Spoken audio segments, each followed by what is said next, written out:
there is a certain set of things that I definitely want all of you to know, for sure, from a designer's perspective. So treat this more like uh, it's more of a husband and wife relationship. If you really look at a designer and a product manager, you kind of know them, you live with them, you kind of cheer with them, and and you also know where they suck big time, and we'll be able to say what is not working. I wish you just made this one change if you know this one thing about me, and that's the view from which a designer actually comes from. So, and I have spent 15 plus. Aris was very kind. It's actually 23, so it's like, almost 2 decades living with a same person. You know them in and out. So that there are a few things that I wanted to tell all my product friends, that I wish you knew all of this when you come and work with me, and I'm going to use this opportunity to kind of let you all know. Yeah, but feel free to stop me. My principle is less but better.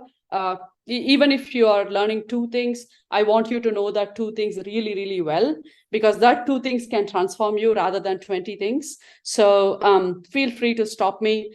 I do have a lot. I packed a lot and I kept it. So if you give me a little more time, I'll go. Whenever you want to stop, I can stop. Yeah. Shall we? Shall we get started? When Naris and Mona came to me, they said, I think this is a cool topic to talk about, man. Design principles for product manager. I didn't want to argue with them at that time. I thought I will take this opportunity to just change the whole damn thing and call it as first principles for product managers, purely from a designer's perspective. And that's pretty much what I wanted to share with you. If you absorb even 20% of this 45 minutes, I think it will help you for a lifetime to be a better product person. So that's my my wish and hope. I really hope we get there. So even before we enter into everything, we want to have the definitions out of the way. First thing first, what is a product? Because you're managing a product, I'm designing a product. So let's first get started with what is a product, right? A product is nothing but a repeatable, scalable unit that brings profitability to the business by solving the needs and the wants of a customer. As simple as that, right? So this is pretty much what we spend our lifetime doing. And there are multiple types of products. There are physical products, digital products. There are, there are systems which are also products. But we are essentially focusing on the digital product aspect, right? So to make a digital product, because in the software world, that's pretty much what you will end up making. What are the things that are supremely important? And I want to give you value on the first minute, saying that if you focus on these 5 things for the rest of your life, you are going to have a fantastic product career. And those 5 things are these.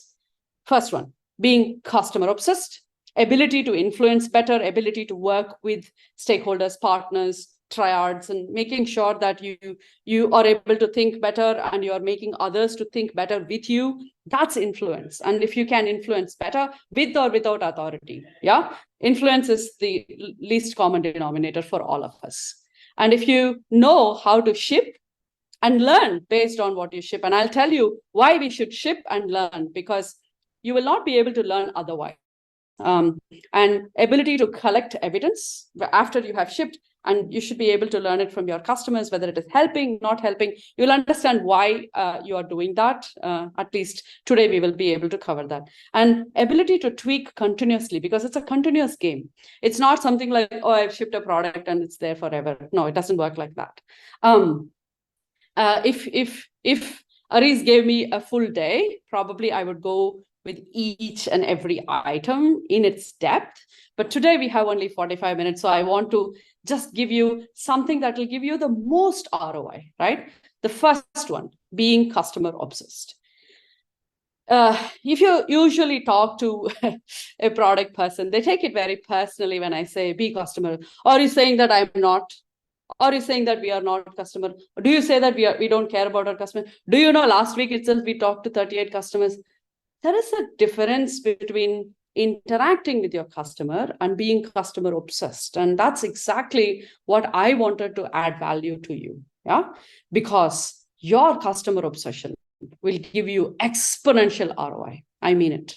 I really, really mean it. If there is one principle that I have done all my career, is just this one. This is the focus area that I go for first. But Karthi, you know, and there are multiple things that we all say, and every single time I take up a role, especially from a leadership perspective, I hear this time and again, and especially as a researcher, I know it more than anybody else in this room.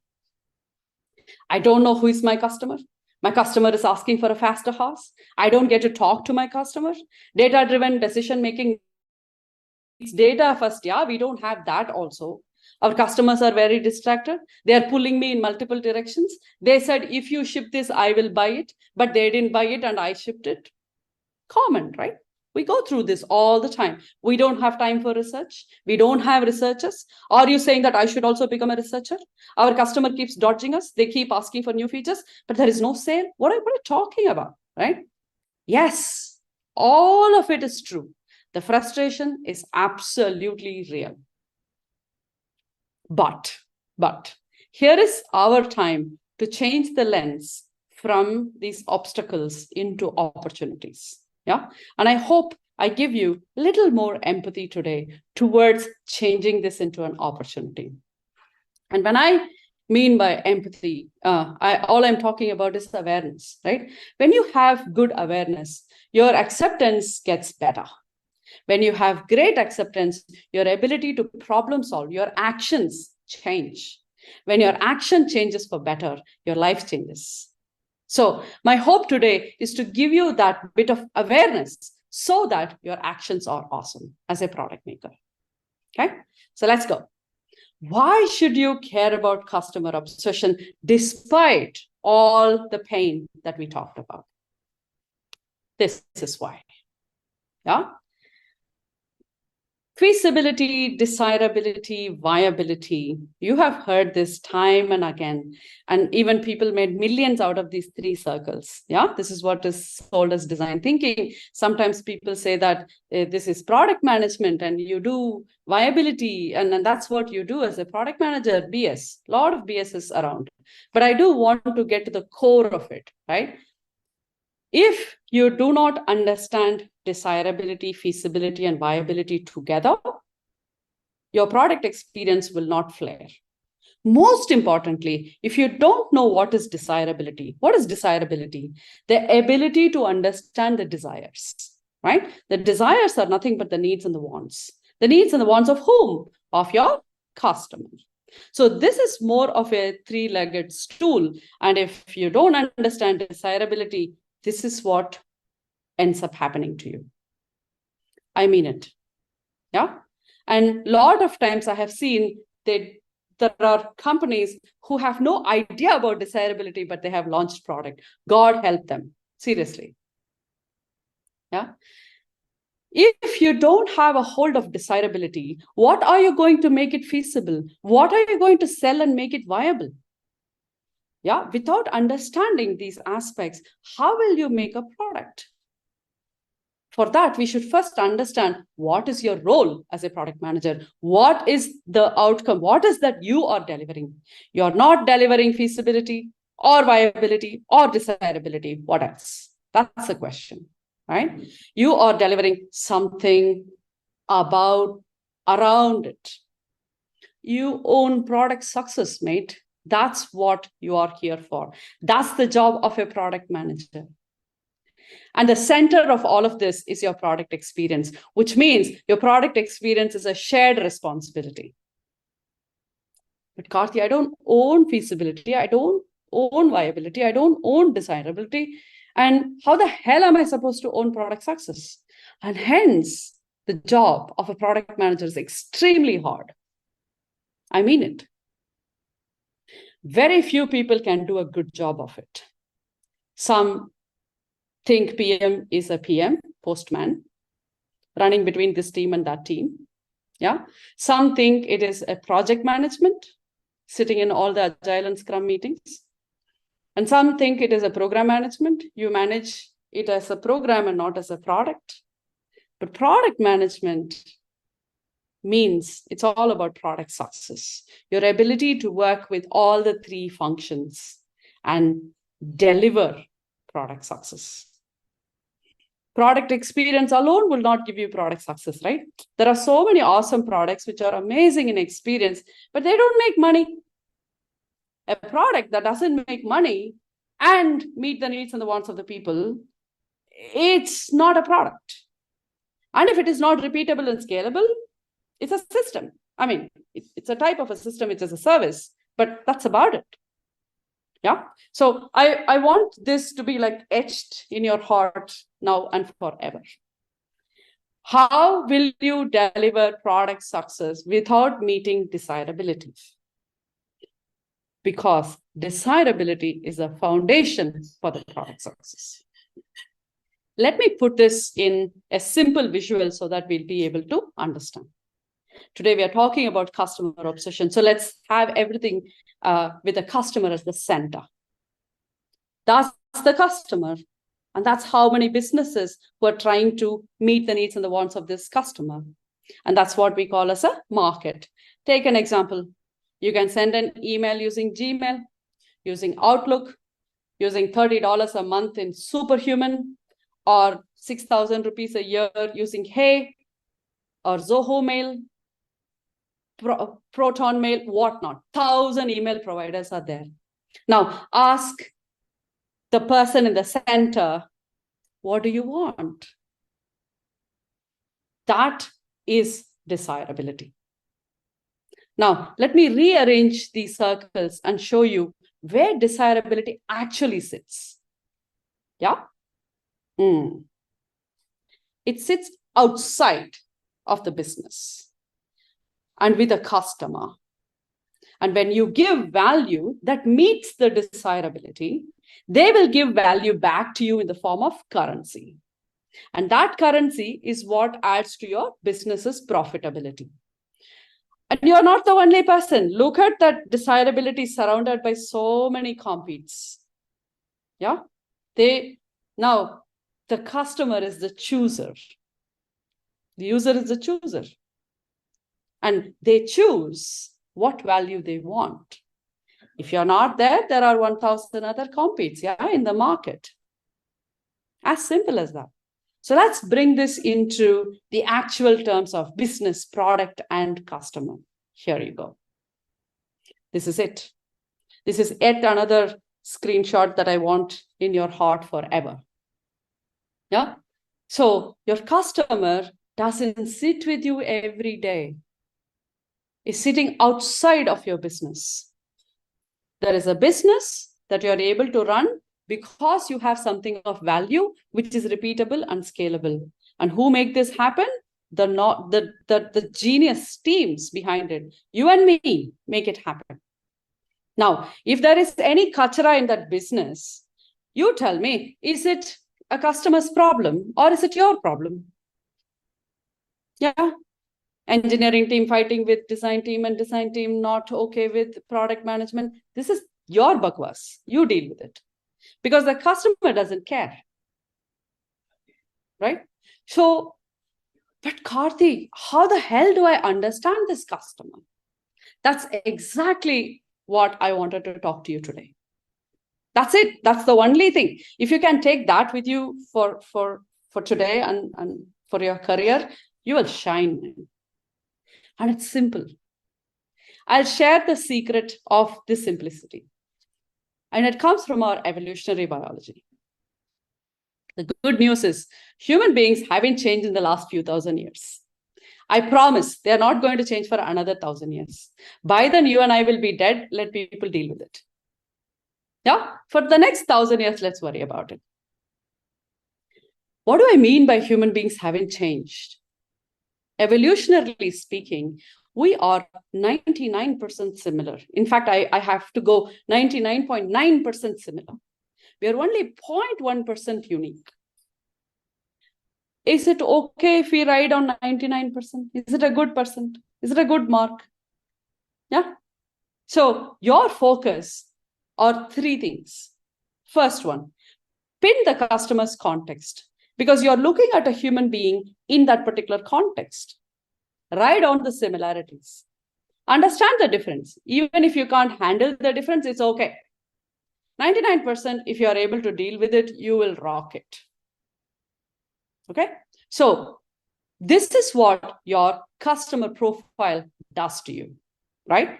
You understand the use cases, you understand the customer's characteristics, you definitely understand their context. Yeah, let's take a simple example. Now, what are the jobs and the pains and the gains that Swiggy solves for you? Yeah, when I don't have time to cook, I'm getting late, I have a late night meeting, I am not in a mood to cook, then I'm able to get the job done. Go to a restaurant that I like, choose a dish that I like, and ask somebody to deliver it to me in my doorstep. And that's the use case I get solved. And this context is great for somebody who's extremely busy. And now if you go and say this to my mother, she will say, like, this is fat for you. You could have just cooked a simple meal, no, at home, because her context is different from my context. So if you're taking two people from two different contexts and you compare them, you're comparing apples and oranges. That is why context is supremely important for you. You need to understand, okay, who are the people who will order from Swiggy? People who don't know how to cook, who don't have time to cook, and even if they cook, it tastes horrible, and they don't mind paying a little bit more, and who don't care about their health specifically. These are the people who will order from Swiggy, and that's most of us. Fair, right? You're understanding the customer's context and the profile, and you don't have to talk to every single Swiggy customer. You can talk to 10 of them and you can make an app. But Karthi, how is it possible? How do they know what they want? That's the similarity that I'm talking about. So let me share with you some of the deeper aspects of the similarities. First thing first, I come from the world of cognitive science. In cognitive science, perception is a very important thing. What does perception mean? Perception means how do you make meaning? How do you make meaning of things that are around you and that happens to you? And then how do you process it? That's what is cognition. Sometimes you do the same shit again. It's called as recognition. That's why it is recognition. And then you will figure out, oh, how should I react to this situation? And that's what is your judgment, your decision making. And when you make a decision, how do you put that into action? And when you do the action, some feedback comes to you. How do you handle the feedback and just put it back? This is the same process for every single one of the 8 billion human beings which are on this planet Earth. All of us. So this is how human perception works in 3 layers. The first layer is we get the sensory perception. It's visceral layer, right? Our sense organs, the 5 of them, and I have specifically made the eye bigger because it is I think God was a little more partial when he or she made the eyes, because the visual apparatus is super power that we have. The processing ability is amazing because you have a direct connection. Your optic nerve is directly connected to your brain, and it's one of the thickest. That is where you can see things holistically. You're still not, whatever cameras we have developed, we have still not been able to develop what is eye. And that's the beauty of the sense organs. It keeps collecting. Everything that is happening is being absorbed in your sensory body. How much you process depends upon how much you take into your cognition. Yeah. Now you pass through, say you walk in the road. Yeah. There's so much happening around you, but you don't feel everything. But if somebody is coming straight at you, going to dash you, you will pay attention because you are walking, jaywalking, and somebody is crossing the road, and this person is going to hit you, and it is going to hurt you. So you will pay attention. You will not pay attention to that beautiful flower which is on the side of the road, or a garbage can which is on the other side of the road. You don't. You selectively process in your cognition. Now, in the selective, let's say 100 units of sensory input was given. Out of that, you process like 30. And you take 1 or 2 to your reflective perception. This is where you remember it forever. Anything of extreme emotions, you will remember it. Something that was so awesome, probably your first kiss, you will remember it forever. Or your first breakup, you will remember it forever. Why? Because it's so reflective, and it has kind of become a part of you. Even if it broke you, it's a part of you. You and I, as product people, should work on the impact that we are creating in the last layer. That is why it's called as user experience design. Yeah, because you are handling the reflective perception. But what do? We go and keep looking at user interfaces. Fair enough. At least now that you know that you need to focus on this, start from user interface and go all the way to user experience aspects. You don't believe me, right? You don't believe that these things happen, right? Let me prove it to you. Okay? On the chat window, I can't see what you're typing, but it would be a good idea for me to show this. Tell me, what do you see? Let me quickly get to the Zoom. Allow me. What do you see here? One of you can open up and say. We have lots of hearts in the chat box. A couple of people are also saying cloud, sky. So it's a cloud, yeah? What made you think of it as a heart? You tell me.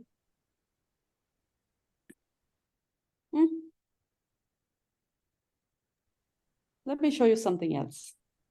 Tell me, what are you seeing here?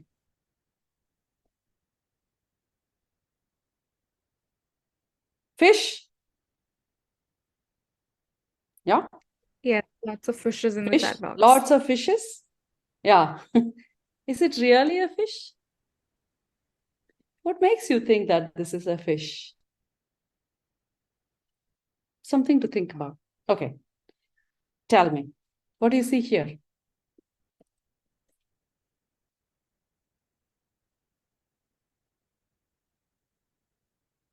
What do you see here? City?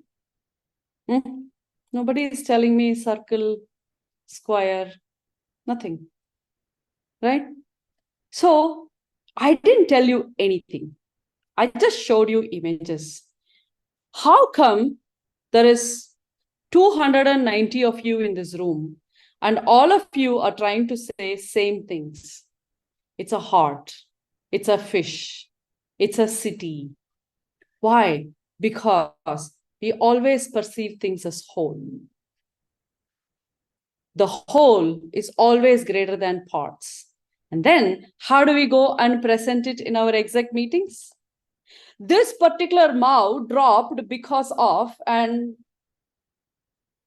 the trend graph. Give the context. Tell me the whole and then the parts, because you're made like that. Is your exec a cat or a dog? A human being, right? So we're all similar. So we start a presentation with the part, thinking that the other person knows the whole. No, they don't. We assume. We do the same thing to our customers as well. We don't show them a dashboard and we show them, you're registered for this event. What is this event? When is it happening? It's on Saturday, Indian time zone. There are people in other time zones. Whole is greater than parts. Okay, now let's do one more Simple exercise. Tell me whatever comes to your mind. Whatever. Tree list. Awesome. Not uniform. Misalignment. Catching it, right? It's unorganized. There's something irking me, Karthi. Fair. Let me make it easier for you. Tell me, A versus B, which makes you feel better? I don't want your thinking. B. Okay? And same question. Which makes you feel better? A or B? Yeah? Awesome. One more. Which makes you feel better?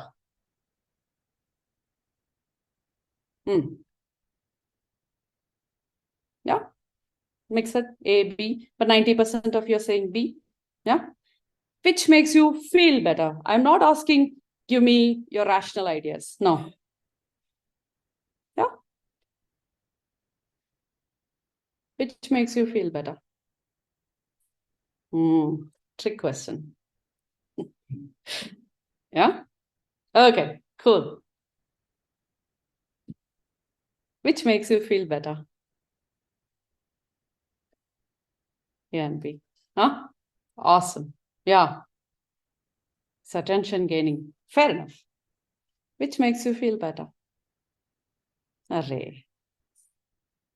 Yeah. One more. Let's go.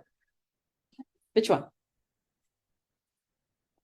How come 90% of you are feeling better with one?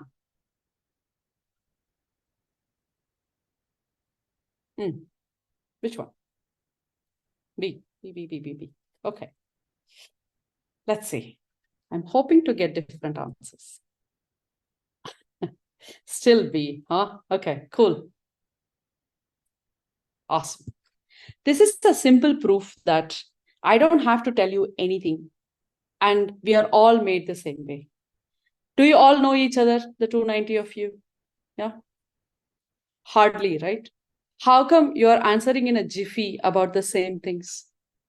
Because as human beings, we love hierarchy, contrast, balance, anything that's symmetrical, composition, rhythm. Just pay a little more attention when you say, I like this. Tomorrow, if you have, say, you are liking a man or a woman, and just look why you're liking. Probably because their face is symmetrical. Yeah, their body is chiseled in their left and right, or just unknowingly you will be drawn to this. This is why I'm telling you that we are all similar. And as a designer, as a product manager, if you understand what the human being love, can you give them that?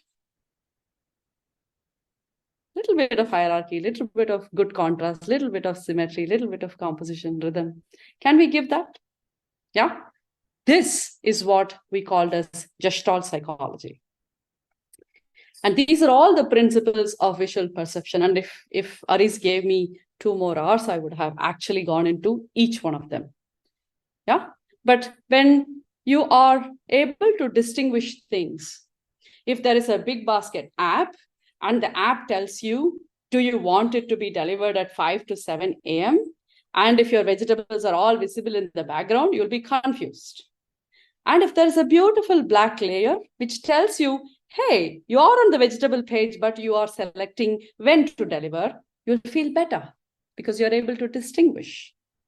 And the elements look the same because they are together. If I give you circles and squares, you will put circles and squares, group them together. And that's because of the proximity. Similarly, similarity, simplicity. And if you look at between Android and Apple, just look at the settings. Yeah, the settings are clearly demarcated with space. All they have given is just one space to say that these are all app level settings. These are all, system level settings and stuff like that. Just that space, what we call a cicada, right?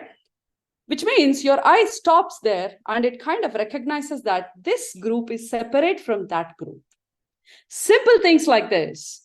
You don't have to go and talk to every single customer. You just need to understand how the human mind works, and you will be able to apply these principles. You don't have to know anything about that person. Just because you understood human cognition, you will be able to deliver visual perception. Now, let's go one level deeper, which is the principles of cognitive perception, right? Can I see it? What is it doing now? Something went wrong. That's not an error message, dude. Tell me what is going on. This might take 1 hour. You may close this and go and do your work, and by then I will be ready. You'll feel safe. When there is a door knob and you know, oh, I should pull this door or push this door, then you know how to use it. When you don't know how to use it, you feel like an idiot and you don't like it. How do I use it? It's pretty much your affordance. It's a cue. Hey, open it here. When you click open, it opens. These are all simple affordances. In Tinder, you want to know that there are more profiles, right? If the profile stops and if you don't have anything towards your right, you actually feel a little worried. But when you show a little thing peeping out, that's an affordance to tell you, hey, there is more. You can keep swiping. Don't worry, dude. That's what it's doing. Yeah. Where am I? Where can I go? What can't I do? So, oh, here is a USB. USB-C kind of solved that problem. I can put it this way or this way, and it doesn't matter. But when you go to an ATM card, the old ATM machines, you have to put the card in a particular way, and only then it will work.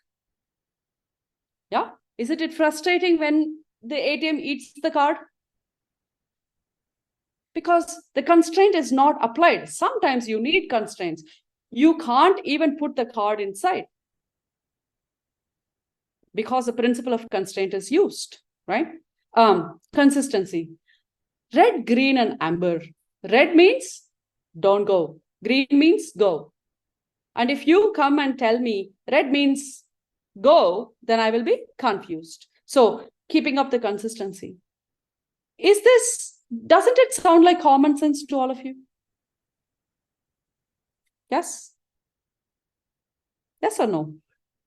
I didn't tell you anything. I have just given you 2 slides to just tell you that, hey, these are all the principles. Are you finding it difficult to understand?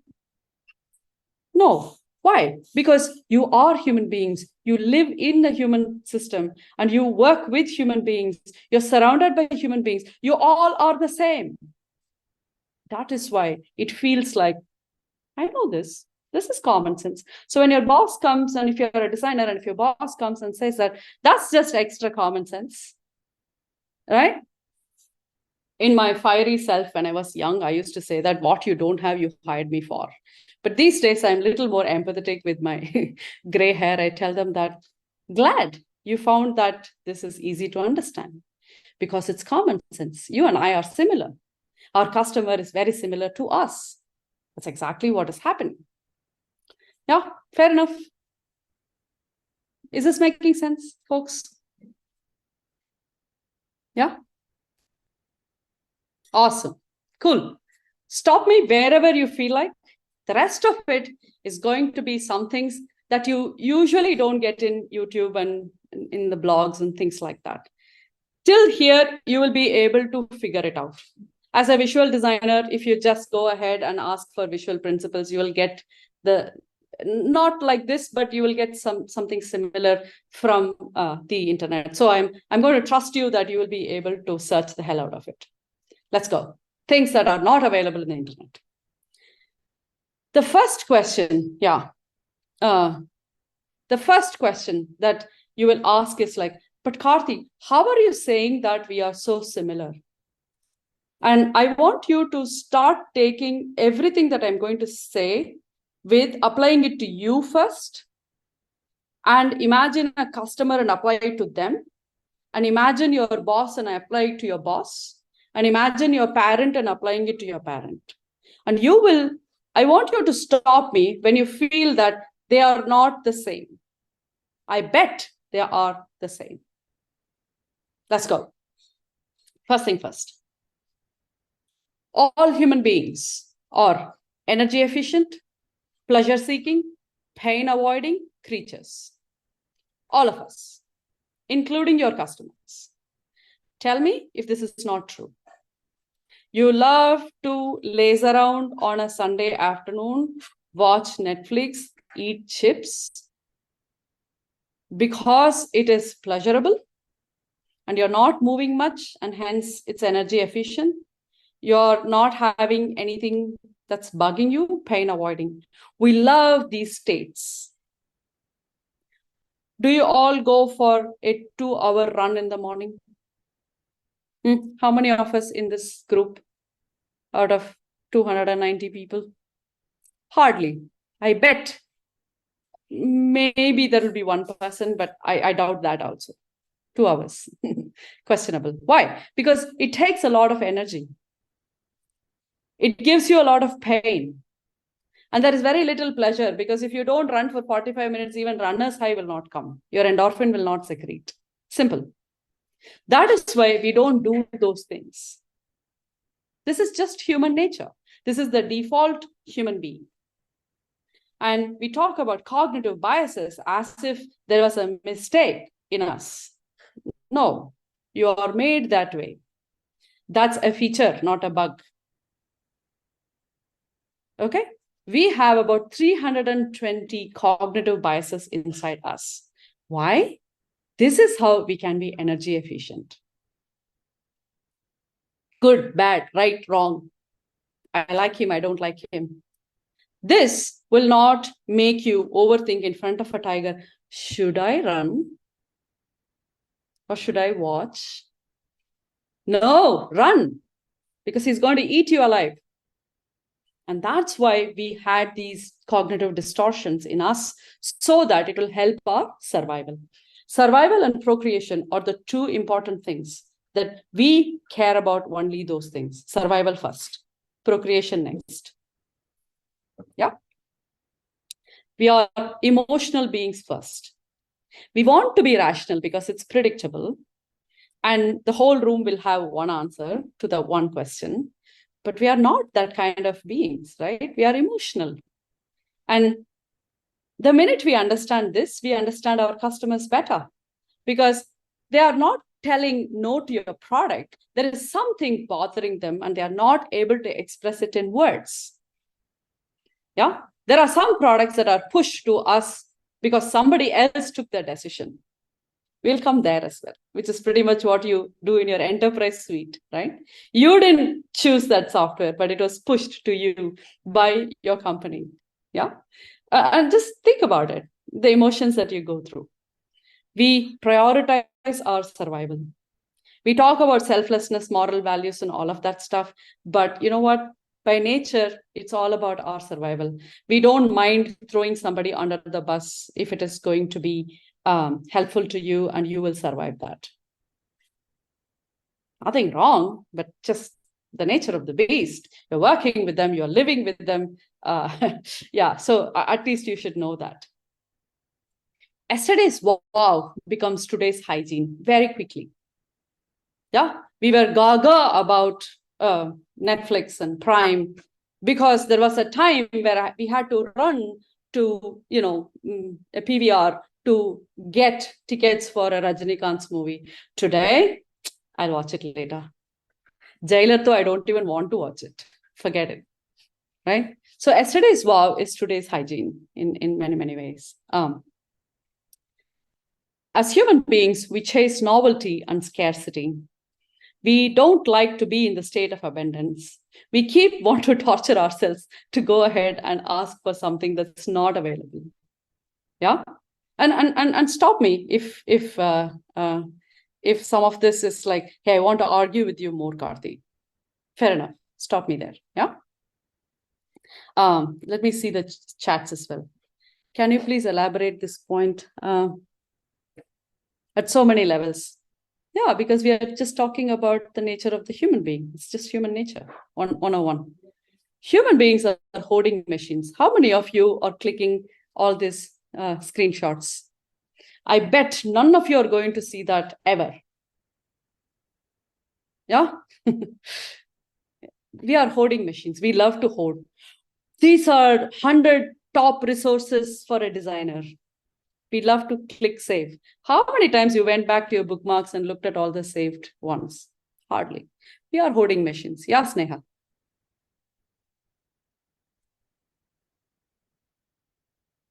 Sneha. Yeah, I think she just wanted to say that she resonates with it. It resonates with me. Okay. We are control freaks. We love to be in control. Yeah, this is why when you're married, you kind of treat the other person as your property. Nothing wrong, but just that we are control freaks and we want things to be the way we want it to be. And this is why when you become a manager, you become an a-hole because you're a control freak sometimes, right? And it's just human nature. You allow people and they will, in their true self, you will see that they like control. Yeah. As human beings, we guard our reputation. It matters a lot to us. We hate it when somebody shows us in poor light or something shows us in poor light. That is why we put our best selves outside, especially in social media. You can see that. People go to extreme lengths to just put that photograph saying, I woke up like this. No, you didn't. You didn't, right? And this is just human nature. We crave for freedom. We crave for it. We want to, but we also want suffering because that's how we grow. It's very interesting how paradoxical we are. Yeah, Narsi.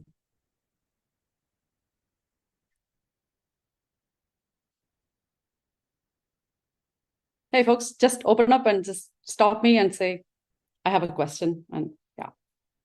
Dhanush, yeah. I don't know if you're able to unmute yourself and speak. Yeah. I think I can now. Yeah. Yeah. Hi, Karthi. So, I sort of have a doubt about that control freak part of Ness, yeah. Sure, but, sure.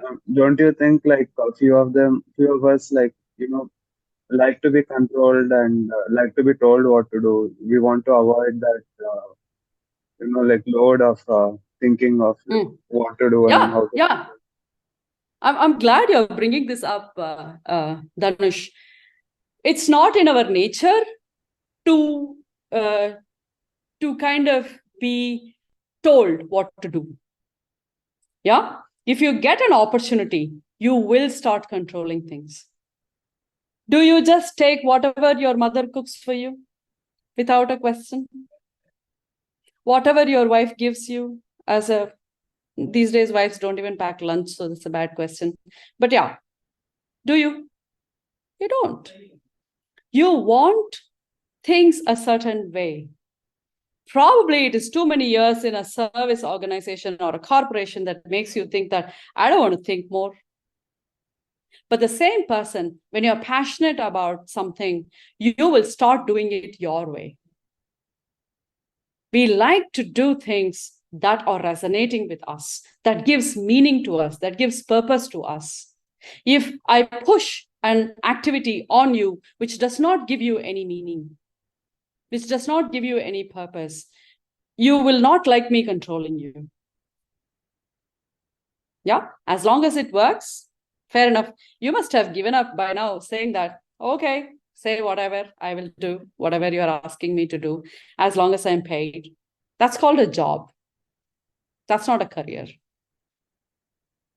Right? So at the base of it, we love control.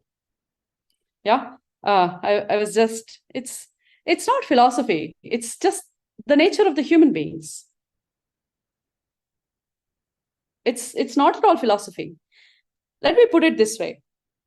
We start with physiology, which is your anatomy and physiology, like how the body is made. And then you go to psychology, how you process things in your mind. And then it comes philosophy. That's the third level. A lot of us don't even come there. Why? Because it's energy expensive. It's extremely expensive to go there. To have that clarity of thought is extremely hard for a human being. Yeah. It's not even applied philosophy. It's just human nature. You can semantically, you can name it whatever you want. Yeah. Can you please guide us for a future? Absolutely. So I'll finish 2-3 more, and then we will talk a little bit more. I see there are 4 hands up. I'll come there. And as human, as much as we want to say that we don't trust each other, we operate on trust.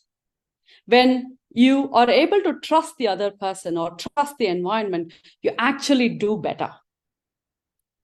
And this is why it is important for us to have more safe spaces so that you will be at your max potential. It takes a lot to just, work on your survival. Yeah. If your customer really trusts you, they actually come and tell us, hey, I think this is something that is not working. Yeah. When customers have very close relationships to us, they actually come and tell you where you suck. And that's a very big thing. And as human beings, we live and die in Maslow. There are very few human beings, probably the top 2%, 3%, who kind of slingshot out of the Maslow hierarchy. And anything outside of Maslow hierarchy is what we call as freedom, a financial freedom, a career freedom, a retirement, early retirement. All of this comes from being stuck in Maslow's hierarchy. And it is like a level by level, step by step game. You start with your food, water, shelter, and then you worry about your security and safety, and then you think about your belonging. Neuroscientists actually say the other way around. When you are in a loving environment, you don't worry so much about your food, water, and shelter. Yeah, and it's very interesting how we operate, right? So we are social animals. We live as a pack. If a lot of us go to a restaurant, we also go there. We trust them. That's how we are made. And it's very interesting that while we are operating in Maslow hierarchy, we are also very, very skewed to our dominance hierarchy. This is the only way your serotonin level is kept up. We want to be dominant in that particular room. Dominance is like a Wi-Fi signal. You worry about this area. You will not compare yourself with an Elon Musk for sure, but you will definitely compare yourself with your classmate or a classmate for sure, right? If they are 2 steps ahead of you, you want to get there. You will not worry about helping the downtrodden and BPL. You will worry about helping somebody who's 2 steps below you. This is where you want to be dominant. And your dominance hierarchy is what makes you strive towards certain. If you live in a complex where your neighbor has a BMW, you would be tempted to buy one. But if your neighbor is using a Kia or a Hyundai, then you will settle down for that. This is why what you are surrounded by, the 5 people that you're surrounded by, you also become like them. This is human nature. It's inbuilt in us. And we as human beings, we are deal makers. We love a good deal. What does a deal mean? Right? A deal means what I am getting is far more valuable than what is in my wallet now. Then I want that. Your customer thinks that he has extorted everything from you and say, this is a great deal. I got at 50% sale. You know what you did. You also say that I got a good deal. If I just slash 1,000 and keep it as 500, people buy it. Okay, raise it to 1,000. You are also a deal maker at the end of the day. At the end of the day, both of us love good deals. This is just being human. This is why it is important for you to go and understand how your customer understands what you are giving. So when there is a product, you go and ask your customer, does it meet your needs and wants? Yeah. And your customer will come and say, yes and no. Yeah. They can't tell you what is actually helping them. Because 1, you can't read a human mind. And 2, customers don't have clarity of their needs and wants. They can't articulate, they can't express it. It's like, that is why when I showed you one thing, you are not able to say, but when I showed you 2 things, you are able to compare A and B. because you like to say yes and no. You don't have your own thought process coming up when there is no a comparative line. We like to understand things relatively.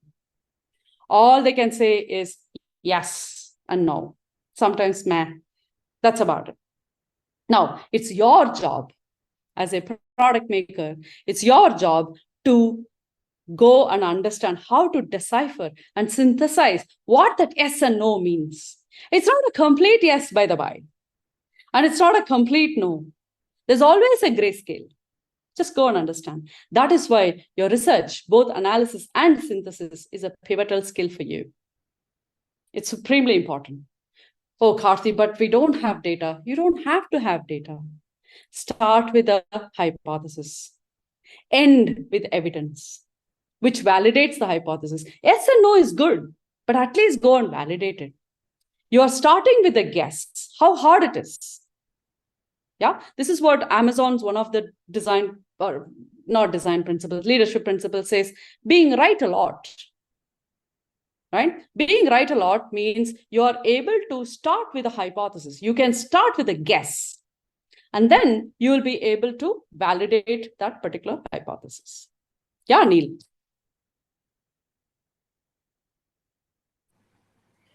Yes, how do you avoid confirmational bias when you have a hypothesis? Good question. Remember, all of us are human beings, which means all of us will have confirmation bias. Usually, this is what I do to kind of get into. I like to get multiple perspectives so that it is not confirming to my needs and wants. So this is where brainstorming helps, pre-mortem helps, post-mortem of your compete helps, so that you understand with data that I think this way, but my customer doesn't think this way. Or I think this way, my customer also thinks this way. So question everything critically, and that kind of keeps you at bay from all the biases that you have. It's very hard. See, when I say itself, you might feel that you want us to live like a monk or what? If you are like a monk and probably you don't have all the biases, and if you are able to beat the default neurobiology of yours, then you will excel as a product maker. True. If you're a stoic, if you have those principles, objectivism and all of that, you will actually shine well, especially in this career, because you need to work beyond the biases that you're having. You are making a decision for a customer who is not in the room, who is not listening to you, who is not arguing with you. And that's a responsibility. At least that's how I take it. It's my responsibility to do my best for my customer because I'm accountable. I am not loyal to that brand, to that paycheck, to that business, but to the customer who is going to use what I am creating. So that kind of gives me that awareness saying, okay, I need to be a little more careful. That's how I avoid the confirmation bias. Is that helping you, Neil? Yes. People who are right a lot are flexible. They will change their mind a lot as well. Yeah. All right, cool. So when you are talking about research, it's important for you to understand this unmet and unarticulated needs, because your customer do not know that they don't have these needs and they didn't tell you. And that's exactly where you should be focusing on, which is the opportunities. If you are listening to your customer day in and day out, you're only listening to their needs and the wants and the gaps. You're not actually listening to the opportunities. You listen to your customer, you should go and synthesize it. Yeah. And I know some of them are like, but Karthi, this is all high level. Just give me case study templates.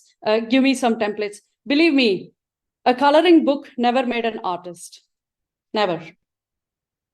You have to understand human nature at its core.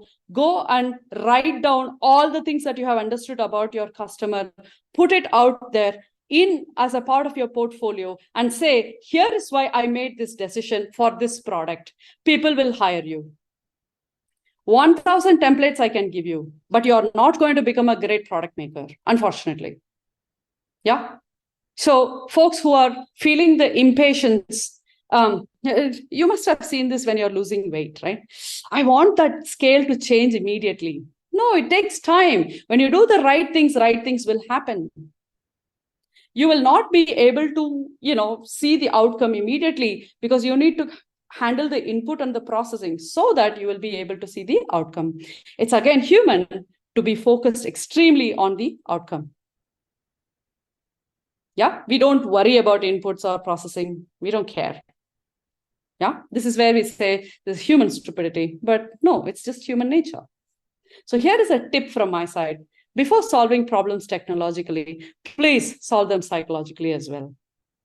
You can change the way you have done your UX writing. It will change the way your app is perceived. Before going and hitting, here is a big feature that we wanted to develop and here is a specification, ask a simple question. What will this do to my customers' feelings, to their emotions? Yeah, they went ahead and made a bullet train by spending like $60 million.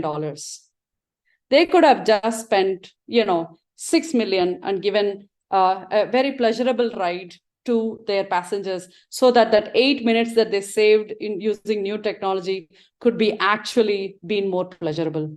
In fact, I want people to sit in that bullet train and say, I want this for another 6 hours. That's how you can solve problems psychologically. Yeah. Please solve painkillers first, vitamins next. You might think that this is a very important problem, but if it is not a pain for the customer, they are not going to pay for you. Understand if this is a painkiller and then solve them. And most importantly, user experience is determined by the industry and not by the company. You might think that, oh, this is a great user experience and we are setting the standard. No, my friend, the standard is already set in the industry. And if there is a WhatsApp, you expect the same level of chat experience in a Teams or in a message or an iMessage or wherever. It's set by the industry. So user experience is one thing that you don't have control over. You get to draw the line, but your customer gets to measure the line. They kind of relatively look at, this works, this sucks. Yeah. And most of the time, if you really look at the user experience hierarchy of needs, we start with functional, of course, and then move up by reliable, usable, convenient, pleasurable, meaningful. It's important that you go up. You cannot start and just stop there. Because when you don't cross pleasurable and meaningful, the delight factor and the stickiness, the fan club will not form. It's important that you understand this is a need of a human being. Even if it is a simple chat, you want it to be done really well. One thing done really well is far better than too many things done in a mediocre way. I told you that the human perception starts with visceral and goes to emotive. But if you are a product maker, a designer, your approach should be start from emotive and then think, what should I add in my sensory perception so that the customer's emotive perception would be handled? Yeah, so that's pretty much, I know we are on time, and I do have a lot more to share, probably another session, but I would love to take some questions for another 5-10 minutes. And then I know I do have a lot more to talk to you, and human nature is hard, people. It's very easy to go ahead and talk about this in a 45 minutes, and it will take you a lifetime to absorb this because these are like multiple subjects coming together. If you're thinking about branding, then semiotics matters a lot. If you're thinking about language, then linguistics matter a lot. If you're thinking about information processing, then your cognitive science matters a lot. If you're thinking about your brain, then neuroscience matters a lot. Like this, I can go on and on. So be customer obsessed, understand the human nature, you will rock as a product maker.